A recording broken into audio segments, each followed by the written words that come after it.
அனைவருக்கும் வணக்கம். பழந்திருக்கோயில்கள் திருப்பணி சங்கத்தின் சார்பில் நாம் வழங்கும் இன்றைய ஆன்மீக தகவலுக்குள்ள போகலாமா? ஒரு ஆணையும் உடன் ஒரு பெண்ணையும் படைத்து அதன் மூலம் இந்த பிரபஞ்சத்தை இயக்குகிறார் அந்த இறைவன். ஒரு ஆணோ ஒரு பெண்ணோ தனித்து இருந்து இந்த உலகத்தை இயக்க முடியாது. பெண்ணானவள் சக்தியாக இருந்து இவ்வுலக இயக்கத்திற்கு மூலாதாரமாக விளங்குகிறாள். இந்த வாழ்க்கை தத்துவத்தை தான் ஆண் பாதி பெண் பாதி உருவமாக காட்சியளிக்கும் அர்த்தநாரீஸ்வரர் விளக்குகிறார்.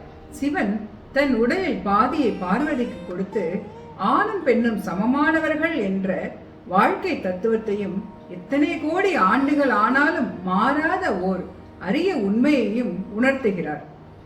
அர்த்தநாரீஸ்வரர், அர்த்த என்றால் பாதி என்று பொருள், நாரி என்றால் பெண் என்று பொருள், ஈஸ்வரர் என்றால் இறைவன் என்று பொருள்.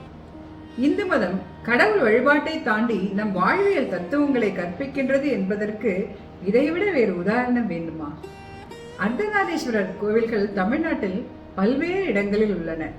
அதில் நாமக்கல் மாவட்டம் திருச்செங்கோட்டில் உள்ள அர்த்தநாரீஸ்வரர் ஆலயம் பாடல் பெற்ற ஸ்தலமாகும்.